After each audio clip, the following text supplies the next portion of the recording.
नमस्कार, आप देख रहे हैं खबर 100 में के साथ राहुल मौर्य। आइए रुख करते हैं इस वक्त की बड़ी खबरों पर, लेकिन उससे पहले एक नजर हेडलाइंस की ओर।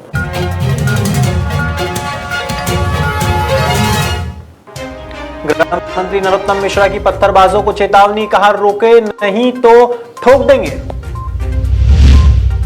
किसान प्रदर्शन पर सुप्रीम कोर्ट ने जताई चिंता, कहा बातचीत से सुलझे मामला।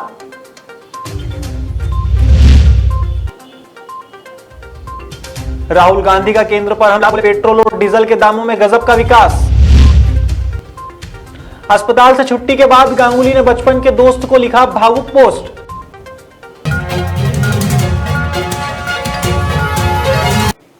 हाल ही में पूर्व मुख्यमंत्री कमलनाथ ने कृषि कानून का विरोध करते हुए कहा कि इस कानून की बुनियाद हमें समझना है।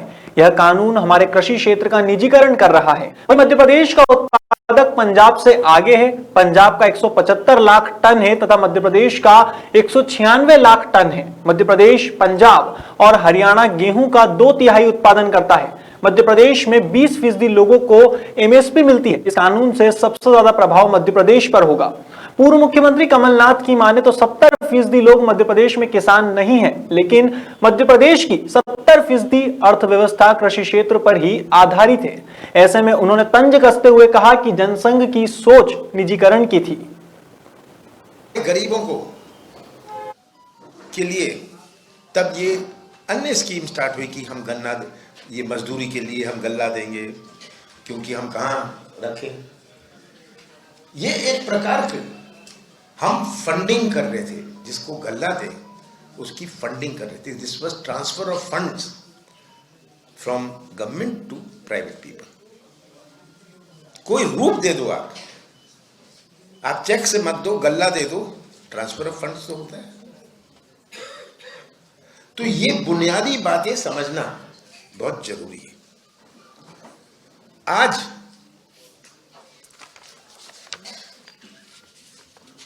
ये जो कानून बने हैं, कोई कोर्ट में नहीं जा सकते। एसडीएम की अपील है, कलेक्टर की अपील है, तब आप केंद्र में जाओ। किसान जिसने 5 क्विंटल बेचा है वो धक्के खाएगा, अपील करेगा, उसको पैसे नहीं मिलेंगे। तो इन्होंने कानून, उसका जो कानूनी उपाय था उसको भी खत्म कर दिया। किसान तो तभी बो सकता है जब उसके पास खाद और बीज हो। खाद और बीज की मैन्युफैक्चरिंग तो किसान नहीं करता, वो तो गवर्नमेंट ही देती है कोऑपरेटिव्स के थ्रू। अगर ये कम कर दिया तो कौन किसके पास जाएगा खाद और बीज? निजी कंपनी के पास। तो निजी कंपनी खाद और बीज लेके जाएगी, कहेगी भाई खाद बीज हमारे पास है, तुम हमें देख, हमारे लिए कॉन्ट्रैक्ट फार्मिंग कर लो। तो कॉन्ट्रैक्ट फार्मिंग के लिए मजबूर कर देंगे। किसान सोचेगा मैं तो मर जाऊंगा।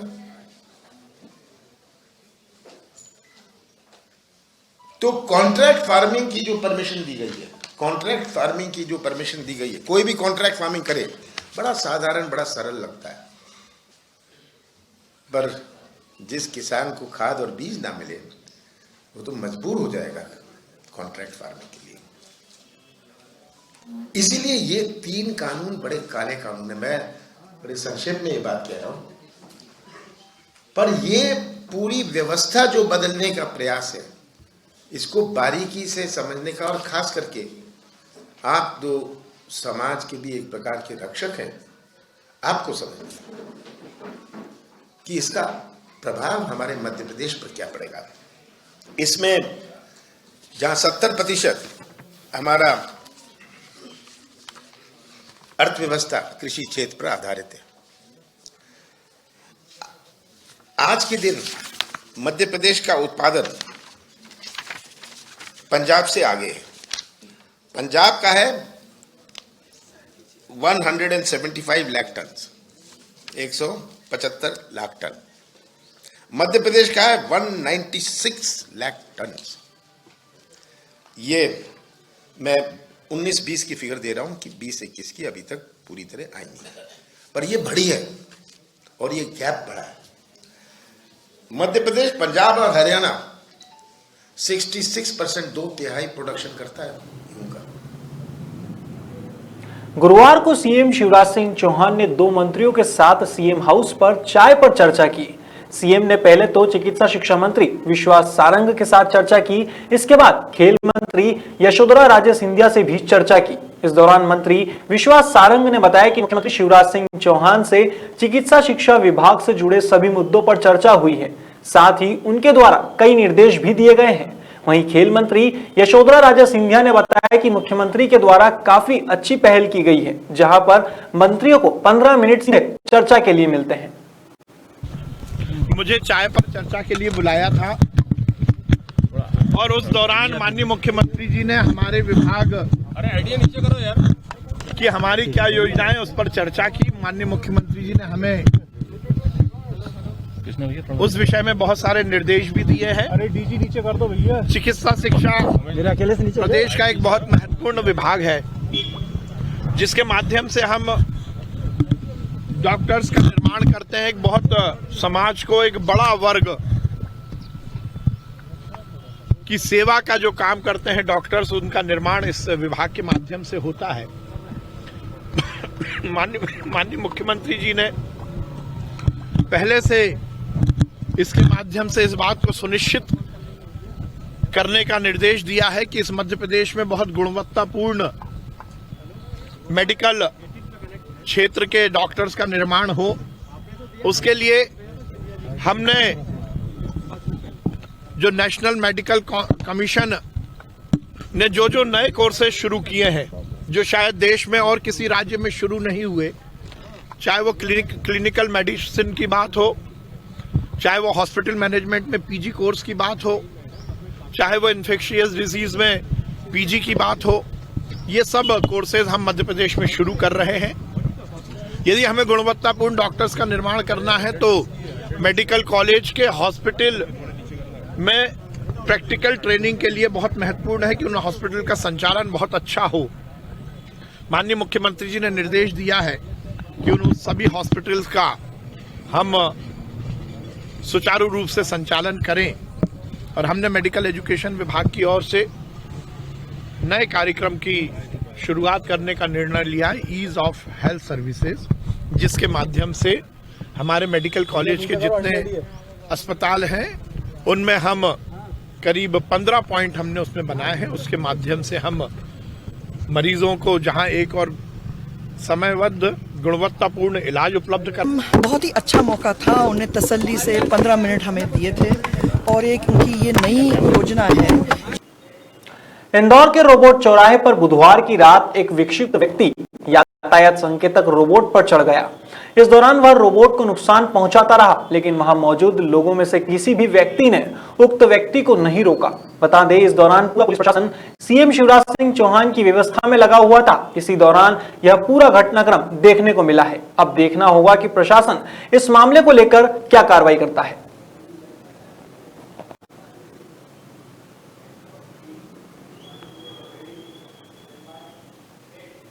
कोरोना काल के चलते जहां अधिकांश सरकारी विभागों की आय घट गई है, वहीं पंजीयन विभाग इंदौर ने कोरोना काल के बावजूद भी इस वर्ष 800 करोड़ रुपए कमाए, जो गत वर्ष से 106 करोड़ रुपए अधिक है। इसे लेकर जिला पंजीयक बालकृष्ण मोरे ने बताया कि पंजीयन विभाग इंदौर की अब तक 800 करोड़ रुपए की आय हुई है। इस वित्तीय वर्ष कोरोना के चलते पंजीयक कार्यालय 20 मई से खोला गया था, लेकिन पिछले वर्ष से इसकी तुलना की जाए तो विभाग को इस वर्ष लगभग 106 करोड़ रुपए का फायदा हुआ है। यदि देखा जाए तो 20 मई 2020 से हमारी कार्यालय कोरोना काल के बाद में चालू हुई थी और 20 मई 2020 के बाद से 30 दिसंबर 2020 तक हमने करीब सरकार को 800 करोड़ रुपए की इनकम दी है। यदि दिसंबर में देखा जाए तो दिसंबर में पिछले साल की तुलना में 206% हमने राजस्व दिया है, अर्थात 106 करोड़ रुपए प्लस में दिया है। तो पिछले साल की तुलना में अभी यदि राजस्व की बात की जाए तो बहुत अधिक प्लस में है। सर, अभी कितने दिनों से छूट ये जारी थी और कब तक रही थी? ये 18 सितंबर 2020 से नगरीय क्षेत्र की परिसंपत्तियों के दस्तावेजों के पंजीयन पे 2% की छूट शासन के द्वारा दी गई थी और वो 31 दिसंबर 2020 तक थी। इस अवधि में हमको करीब 500 करोड़ रुपए का राजस्व प्राप्त हुआ है। एक तरह से तो ये सर इंदौर के लिए रिकॉर्ड है। और आप जब से आए हैं तो आपने पिछले साल की तुलना में अधिक क्या किया है इस वर्ष? ये देखा जाए तो पिछले साल की तुलना मतलब हम पिछले 3-4 सालों से लगातार लक्ष्य प्राप्त कर रहे हैं और इस साल भी शासन का लक्ष्य प्राप्त कर रहे हैं। देश में कोरोना का कहर अभी भी बरकरार है, जिसको लेकर शासन प्रशासन लगातार कार्यवाही कर रहा है। अब इस कड़ी में कोरोना वैक्सीन का पहला फेज इंदौर में शुरू होने जा रहा है। फिलहाल इंदौर के 3 स्थानों पर इसका ट्रायल रन किया जा रहा है। लाल अस्पताल के प्रभारी डॉक्टर आशुतोष शर्मा ने बताया कि वैक्सीन ट्रायल के लिए शासन की ओर से यह निर्देश प्राप्त हुआ है कि इंदौर के 3 अस्पतालों में कोरोना वैक्सीन का ट्रायल किया जाना है। जिला प्रशासन के निर्देशों पर अस्पताल में तैयारी की जा रही है। शासन द्वारा ये निर्देश प्राप्त हुए हैं कि आपने जो कल इंदौर में कोविड ट्रायल होने वाला है, कोविड वैक्सीन का ट्रायल रन है, जिसमें हुकुमचंद अस्पताल, मेडिकल कॉलेज और राष्ट्रीय अपोलो को सरकार द्वारा चयनित किया गया। तो हमें ये करना है कि सरकार ने जो निर्धारित मापदंड इंजेक्शन के लिए कहे हैं उसकी तैयारी हमको कल अपने वरिष्ठ अधिकारियों को दिखाना है कि हमारी तैयारी वैक्सीन के लिए क्या है। तो उसके लिए कल ड्राई रन है जिसकी तैयारी हम कर। इसमें जैसे देखा जाए तो सर्दी, खांसी, जुकाम या ऐसी कोई बीमारी रहेगी तो उसमें वैक्सीन का लगाना या नहीं लगाना उसमें क्या तो पहले फेज में तो हेल्थ वर्कर्स को लगने वाला है। तो उसमें ये रहेगा कि जिनके पास वो जो मैसेज आएगा उस मैसेज को पहले एक आदमी वेरीफाई करेगा, उसकी फोटो आईडी को चेक करेगा, उसके बाद उसको अंदर करके सैनिटाइज करके हैंड वॉश करा के मास्किंग करा के फिर वेटिंग रूम में वेट कराएगा। वेटिंग रूम के बाद उसको वैक्सीनेशन रूम में वैक्सीनेशन लगेगा और वैक्सीन लगने के बाद आधे घंटा उसको ऑब्जर्वेशन रूम में रखा जाएगा। तो यदि ऑब्जर्वेशन रूम में आधे घंटे उसको कोई प्रॉब्लम नहीं रहती, कोई तकलीफ नहीं रहती तो फिर उसको घर डाल देंगे। इसमें स्टाफ कितना लगेगा और कब से 5 लोगों का 5 ऑफिसर्स की ड्यूटी रहेगी। तो 1, 2, 3, 4, 5 करके रहेगी और उनकी जो ड्यूटियाँ है वो निर्धारित कर दी गई है और उनके नाम भी निर्धारित करके ड्यूटी रोस्टर बना देगा। इसमें क्या संडे को भी लिया जाएगा क्या? अभी शासन से मापदंड अभी आगे नहीं आए कि अभी कब लगे क्या करेंगे, पर अभी तैयारी हमारी पूरी है। सरकार के जैसे निर्देश होंगे उसका पालन किया जाएगा। अच्छा, यदि कभी किसी को वैक्सीन लगाते टाइम जैसे कुछ आपने जैसे तो उसके लिए हाँ, यदि वैक्सीन के बाद कोई घटना घटित होती है तो उसके लिए एक अलग से रूम और एक अलग से डॉक्टर तैनात रहेगा, एक स्टाफ तैनात रहेगा जो पूरी तैयारी से रहेगा और जो भी घटना घटित होती है उसको डील किया। इंदौर में चोरी की वारदातें लगातार सामने आ रही है। हाल ही में छोटा सराफा में आभूषण बनाने वाली 3 दुकानों में चोरों ने धावा बोला है। सराफा थाना पुलिस ने मामले की जानकारी देते हुए बताया कि अज्ञात चोरों ने छोटा सराफा स्थित खियालाल कॉम्प्लेक्स में स्थित सोने के आभूषण बनाने वाली 3 दुकानों पर हाथ साफ किए हैं और साथ ही 50 लाख से अधिक के सोने के आभूषणों की चोरी की घटना को अंजाम दिया है। हालांकि पुलिस ने सीसीटीवी फुटेज के आधार पर अरशद, मोहम्मद सईद और मोहम्मद इकबाल नामक 3 आरोपियों को गिरफ्तार किया है। साथ ही एक फरार आरोपी की तलाश भी जारी की है। थानों में एक सोने की कई किलो सोने की चोरी हो गई थी, जो कि पुलिस के लिए एक बड़ी चुनौती थी क्योंकि उसमें प्रारंभिक कोई भी साक्ष्य नहीं था। उसमें पुलिस ने काफ़ी वैज्ञानिक तरीके से अनुसंधान जारी रखा। उसमें वैज्ञानिक सूचना, साइंटिफिक सूचना के माध्यम से पुलिस ने उस पूरे रूट को ट्रैप किया, उस पूरे रूट को चिन्हित किया जिस रूट से यहाँ से वो पूरा सोना गया था और उसके तार बम्बई तक पहुँचे। उसमें पूरी जानकारियाँ निकाली गई और उन जानकारियों के आधार पर अंततः पुलिस ने उन आरोपियों को पकड़ लिया है जिन्होंने इस पूरी घटना को अंजाम दिया। जिस तरीके से उन्होंने प्लान करके इस पूरी घटना का पूरी तरीके से अंजाम दिया, उसमें पूरे मॉडस ऑपरेंडी को भी पुलिस ने ढूंढा है और साथ ही साथ उसमें जो आरोपी हैं उनसे जिन लोगों को बेचा है उन्हें भी आइडेंटिफाई किया गया है, क्योंकि सोना ले जाने के बाद उन्होंने अलग अलग जगहों पर बेच दिया है। उसको लेकर के पुलिस जांच कर रही है। आरोपियों ने पूरे मामले को उन्होंने कबूला, उन्होंने स्वीकार किया है कि उन्होंने घटना की है। उनके जो वहाँ पे लोकेशंस हैं, उनकी जो बाकी जो जानकारियाँ हैं, उससे भी इस बात की पूरी तरह से पुष्टि हो रही है। बहरहाल पुलिस आगे भी देख रही है कि अगर विगत दिनों में या कुछ पिछले सालों में इस तरह की सराफा में कुछ चोरियाँ हुई हैं, इस तरह के दुकानों में, मुख्यतः जो बंगाली कारीगर हैं उनके आसपास के दुकानों में, पुलिस उन घटनाओं के बारे में भी इनसे जानकारी ले रही है। कितना सोना था, कितने का था और आरोपी कितने? ये 50 लाख रुपए से ऊपर का सोना था और ये मुख्य तलघर में था। चूँकि तलघर में जाने के कारण पुलिस की जो गश्त होती है उसकी भी नज़र शायद नहीं रहती, क्योंकि तलघर में दुकानें शाम को बंद हो जाती हैं, इसलिए इस पर करना आसान हो जाता है। लेकिन ये पूरे गैंग के द्वारा लगातार उसकी मॉनिटरिंग की गई, वहाँ छुप के रहा गया उसमें जैसे ही मौका मिला इन्होंने उस दुकानों को तोड़ करके और सोने को उड़ा दिया। प्रारंभिक तौर पे इसमें कोई साक्ष्य उपलब्ध नहीं था, क्योंकि जो भी घटना थी उनकी टाइमिंग और चूँकि वहाँ उस जगह से वो जुड़े हुए थे, इसलिए उन्होंने समय को इस तरह से मैनेज किया कि वहाँ पे तात्कालिक तौर पे कोई सबूत न छूटे। लेकिन अभी वर्तमान में पुलिस ने न सिर्फ उन आरोपियों को ढूंढा है, बल्कि उस पूरे रूट को, जैसा मैंने जिक्र किया, उस रूट में पुलिस के पास ऐसे बहुत सारे साक्ष्य हैं जिससे घटना से जुड़े होने का, उस रूट को फॉलो किए जाने का पूरी तरह से पुलिस के पास साक्ष्य उपलब्ध हैं। अब पुलिस उन लोगों से पूछताछ करेगी जिनको इन्होंने बेचा है। आरोपियों ने घटना को पूरी तरह से कबूल भी किया।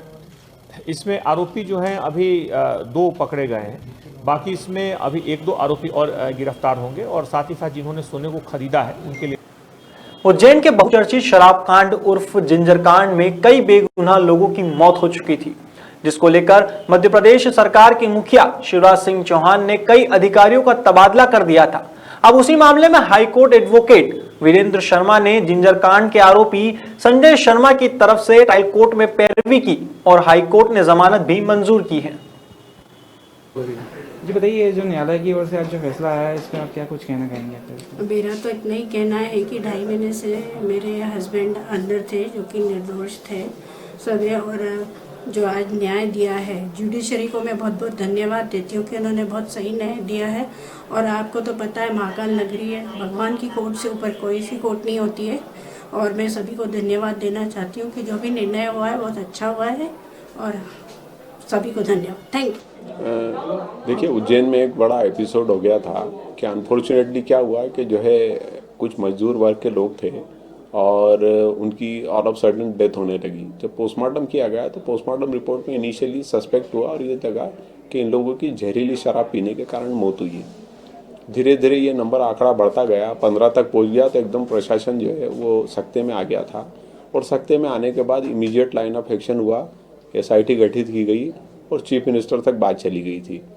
और चीफ मिनिस्टर के बाद जाने के बाद चूँकि प्रदेश और देश के लेवल का एक बड़ा मामला हो गया था, तो काफ़ी डिटेल इन्वेस्टिगेशन हुआ। उस डिटेल इन्वेस्टिगेशन के बाद से मामले में ये सामने आया कि कुछ पुलिसकर्मी भी इसमें शामिल हैं और जो काफ़ी लोग थे जो जिंजर जो है से शराब बनाते थे, वो बना के लोगों को बेचते थे और 10-10, 15-15 रुपये में गरीब लोगों को बेचते थे, जिससे पीने से उनकी मृत्यु हो गई थी। इसमें कुछ जो आरोपी बनाए गए थे उसमें से एक संजय शर्मा की बेल एप्लीकेशन हाईकोर्ट में लगी थी। और चूंकि संजय शर्मा भी एलिगेशन था कि जिस फैक्ट्री से जो है सप्लाई हुआ था, वहाँ से सप्लाई होने के बाद में जिंजर से शराब बनाई जाती थी, उनको मैनेजर बताया गया था। और मैनेजर बताने के कारण चूंकि ऐसा जो उनके खिलाफ प्राइम फेसी एविडेंस नहीं थी, तो माननीय उच्च न्यायालय ने उनकी जमानत स्वीकार की। दूसरा, आज अनफॉर्चुनेट इवेंट ये हुआ कि सेम डे जब संजय शर्मा की बेल हुई तो इसमें एक आरक्षक था सुदेश घोड़े, जो काफ़ी समय से फरार था, बाद में पुलिस ने उसको अरेस्ट किया था। वो आरक्षक की भी आज जो है कार्डियक अरेस्ट से जेल में डेथ हो गई है। दिल्ली में चल रहे किसान आंदोलन के समर्थन में ग्वालियर जिले के किसानों ने ट्रैक्टर रैलियों के साथ प्रदर्शन किया। प्रदर्शनकारियों में SDM को राष्ट्रपति के नाम ज्ञापन सौंपकर तीनों कृषि कानूनों को वापस लेने की मांग की गई है। बता दें, अखिल भारतीय किसान सभा के बैनर तले यह रैली निकाली गई है। पास किया है उसके खिलाफ, मंडियां जो ये बंद कर रहे हैं उसके खिलाफ इन्होंने ज्ञापन दिया राष्ट्रपति जी के नाम। सब किसानों ने, किसान एकत्रित होकर रैली के रूप में आए हैं और आगे भी संघर्ष जारी रहेगा जब तक ये काले कानून वापस नहीं होंगे। हम इस पीछे नहीं हटने वाले। एडीएम साहब ने कोई आश्वासन दिया है? नहीं, एडीएम साहब ने आश्वासन दिया कि हम राष्ट्रपति महोदय को पहुंचा देंगे। वो क्या पहुंचा देंगे, संदेश भेजेंगे। कुछ हम अपने पूरे जिले से, ग्वालियर जिले से, रैरू से, निरावली, अपना पुरानी छावनी, मोती झील, जो पूरे ग्वालियर जिले के किसान, जगसौली है, सारे जिले से किसान आए हैं। किसान जो अपने बंधु लोग हैं, इन्होंने एक ज्ञापन दिया है और एक ज्ञापन उन्होंने राष्ट्रपति जी के नाम से संबोधित किया हुआ है। इसमें इनकी मेन मांग यही है कि जो अभी 3 कानून हैं उसको वापस लिया जाए, इसी का पूर्ण लिया जाए। आश्वासन देने का इसमें प्रशासन में कोई नहीं होता। हम तो इनकी जो बात है ऊपर तक पहुंचा देंगे, इनके ज्ञापन को माननीय राष्ट्रपति जी को पहुंचा देंगे। सर, किसानों का कहना यह है कि जब उनका रूट डाइवर्ट किया गया था, उनसे झड़प भी हुई थी पुलिस के द्वारा। और उनसे देखिए, जो किसान बंधु हैं वो शांतिपूर्ण से करना चाहते थे और उनको भी ये संदेशा था कि आम जनता को परेशानी नहीं होनी चाहिए। ग्वालियर में फूलबाग से अच्छी जगह कोई नहीं है जहाँ पे उनके ट्रैक्टर ट्रॉली भी आ सकते हैं, काफ़ी संख्या में लोग भी आ सकते हैं। तो ये निर्णय किसानों का भी था कि वो यहीं पे ज्ञापन देंगे और उनकी संख्या भी यहाँ पे दिख रही है, आप देख रहे हैं, और ट्रैफिक भी मनावर तहसील के ग्राम सिंघाना की शासकीय उचित मूल्य की दुकान से चोरों ने 220 लीटर केरोसिन की चोरी की है। इस मामले की सूचना मिलने पर पुलिस ने कार्रवाई करते हुए गांव के चौकीदार के लड़के कैलाश के घर से केरोसिन की कोठियां बरामद की है। पुलिस ने कैलाश के घर से 100 लीटर केरोसिन जब्त किया है। बता दें, आरोपी ने 120 लीटर केरोसिन बेच दिया है। फिलहाल पुलिस ने चोरी में शामिल 2 आरोपियों में से एक को गिरफ्तार कर लिया है और अन्य की तलाश जारी की है।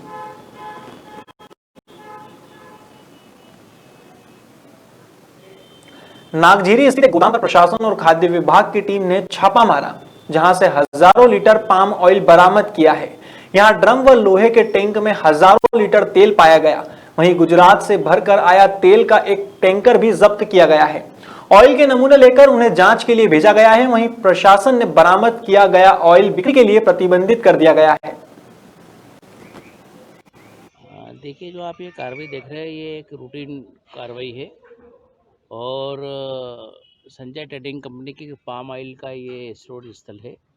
यहाँ पे खाद्य सुरक्षा अधिकारियों को कतिपय अनियमितताओं की शिकायत मिली थी, जिसके आधार पर वो यहाँ पे जांच कर रहे हैं। और जो जांच में प्रथम दृष्टया जो पाया गया है कि यहाँ पे इनके स्टॉक रजिस्टर वगैरह रहना चाहिए, क्योंकि ये इनका सेल स्थल भी है, यहाँ से विक्रय भी कर रहे हैं। लेकिन यहाँ पे प्रथम दृष्टि में यहाँ पे कोई इनका स्टॉक रजिस्टर, बिल बुक इत्यादि नहीं पाए गए हैं। अभी हाल ही में दुकान के संचालक के प्रतिनिधि यहाँ पे आए हैं, वो आवश्यक जानकारी इनको उपलब्ध करा रहे हैं। इसके अलावा सैम्पलिंग भी यहाँ पे ली गई है। विभिन्न जो यहाँ पे 3 टैंकर है, डंपर है, तो ये स्थिति है। एक बात और ये भी कि इनके पास शायद इनके पास ट्रेडिंग का तो है, लेकिन पैकिंग का वो नहीं है, लाइसेंस नहीं है। और कोई भी तेल शायद ये लोग, जो मेरी बात हुई उसके अनुसार, ये लूज नहीं बेच सकते हैं। तो उसी पे इनका मनन और ये जो कार्रवाई चल रही है, और जब पूरी कार्रवाई हो जाएगी तो आपको फिलहाल खबरों में इतना ही। देश और दुनिया की तमाम खबरों के लिए देखते रहिए खबर 100, जनता की बुलंद आवाज।